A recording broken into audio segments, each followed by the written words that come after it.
Hi friends, welcome to TikTok சமையல். இன்றைக்கி நம்ம அசோகா அல்வா எப்படி பண்ணுறதுன்னு பார்க்கலாம். இந்த அல்வா திருவையாறில் ரொம்பவே ஸ்பெஷல். பாசிப்பருப்பு சர்க்கரை இருந்தால் போதும், டக்குன்னு இந்த அல்வா பண்ணிடலாம். அப்படியே வாயில் வச்சோன்னே அப்படியே கரைஞ்சி போகும். செம்ம டேஸ்ட்டாக இருக்கும். ஸோ ட்ரை பண்ணி பாருங்கள். இது எப்படி பண்ணுறதுன்னு பார்க்கலாம் வாங்க. ஃபஸ்ட்டு ஒரு குக்கரில் ஒரு சின்ன கப்போ டம்ளரோ எது வேணாலும் எடுத்துக்கலாம். ஆனால் எல்லா இன்க்ரீடியண்ட்டும் அதில் தான் அளக்கிற மாதிரி இருக்கும். பாசிப்பருப்பு எடுத்து அதை நல்லா 2-3 டைம் வாஷ் பண்ணி வச்சுக்கலாம். வாஷ் பண்ணதுக்கப்புறம் எந்த கப்பில் எடுத்தோமோ அதே கப்பில் 3 டம்ளர் தண்ணி ஊற்றி ஹை ஃப்ளேமில் 3 விசில் வர வரைக்கும் நல்லா பாசிப்பருப்பை வேக விட்டுக்கலாம். 3 விசில் வந்ததுக்கப்புறம் ஆவி அடங்கினதுக்கப்புறம் எடுத்து பார்க்கலாம். இந்த அளவுக்கு சாஃப்டாக இருக்கணும்.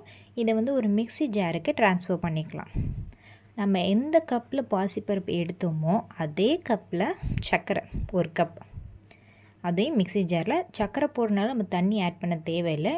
இந்த அளவுக்கு கன்சிஸ்டன்சி பாருங்கள். சர்க்கரை போடுறதுனால தண்ணி ஊற்றாமல் இந்த அளவுக்கு இருக்குது. சப்போஸ் உங்களுக்கு கெட்டியாக இருந்துச்சுன்னா லைட்டாக ஒரு 2 to 3 ட்ராப்ஸ் தண்ணி ஊற்றினா போதும். இந்த அளவுக்கு கரெக்டான கன்சிஸ்டன்சி இருந்தால் போதும்.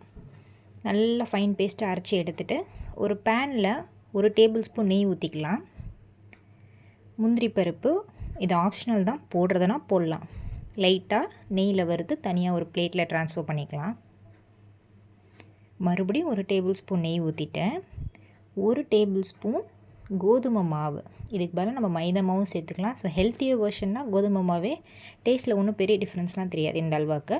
ஸோ கோதுமை மாவு நல்லா அந்த நெய்யில் எந்த ஒரு கட்டிகள் இல்லாமல் நல்லா கரைச்சி லைட் ப்ரௌன் கலர் இந்த அளவுக்கு வரணும். அதுக்கப்புறம் நம்ம ஏற்கனவே ரெடி பண்ணி வச்சுருந்த பாசிப்பருப்பு மிக்சர் எடுத்து ஆட் பண்ணிக்கலாம். இதை ஆட் பண்ணோன்னே நம்ம கண்டினியூஸாக மிக்ஸ் பண்ணிக்கிட்டே இருக்கணும். ஒரு 5 மினிட்ஸ் மிக்ஸ் பண்ணால் போதும், இந்த அல்வா டக்குன்னு ரெடி ஆகிடும். இங்கே பாருங்கள், மிக்ஸ் பண்ணிகிட்டே இருக்கணும். நம்ம இந்த மாதிரி கரண்டியில் வச்சு பண்ணால் கூட கட்டிகள் விழ வாய்ப்பு இருக்குது. இந்த மாதிரி விஸ்கில் வச்சு கண்டினியூஸாக மிக்ஸ் பண்ணனா கொஞ்சம் கூட கட்டியே இருக்காது. நம்மளுக்கு அல்வாவும் பர்ஃபெக்டாக கிடச்சிரும். ஸோ அதனால் விஸ்கே நீங்கள் ப்ரிஃபர் பண்ணுங்கள். அதுக்கப்புறம் நம்மளுக்கு ஆப்ஷனல் தான், முந்திரி பருப்பு போட்டதுன்னா போட்டுக்கலாம். இந்த முந்திரி பருப்பு என்ன நட்ஸ் விருப்பமோ அதில் ஆட் பண்ணிக்கோங்க. ஃபுட் கலர் உங்களுக்கு கேரமல் பண்ணி சர்க்கரை கேரமல் பண்ணி ஊற்றுறாலும் பரவாயில்ல. இந்த மாதிரி நீங்கள் ஃபுட் கலர் ஆட் பண்ணாலும் பரவாயில்ல. அல்வானாவே இந்த மாதிரி ஒரு ரெட் ஆரஞ்சு கலரில் இருந்தால் தானே நம்மளுக்கு அல்வானே சாப்பிட பிடிக்கும். ஸோ அதனால் ரெட் ஆரஞ்சு ஃபுட் கலர் எடுத்திருக்கேன். அடிக்கடி நம்ம நெய் 1 டேபிள் ஸ்பூன் விட்டு விட்டு நல்லா கிளறிட்டே இருக்கணும். இந்த நெய் எப்போ நம்ம விடும்போது தனியாக பிரிஞ்சு வருதோ அப்போக்கே அல்வாவோட கன்சிஸ்டன்சி ரீச் பண்ணிட்டேன்னு அர்த்தம். இப்போ பாருங்கள், நம்ம கரண்டியில் இந்த மாதிரி எடுக்கும்போது அல்வா நல்லா திரண்டு வரணும். இங்கே பாருங்கள், இந்த அளவுக்கு இதுதான் கரெக்டான கன்சிஸ்டன்சி. கரண்டியில் எடுத்து கீழே போட்டோன்னா கரெக்டாக பாத்திரத்தில் ஒட்டாமல் கீழே வரணும். சூப்பரான அசோகா அல்வா ரெடி ஆகிடுச்சு. இந்த வீடியோ பிடிச்சிருந்தா சப்ஸ்கிரைப் பண்ணிக்கோங்க. தேங்க்யூ ஃபார் வாட்சிங்.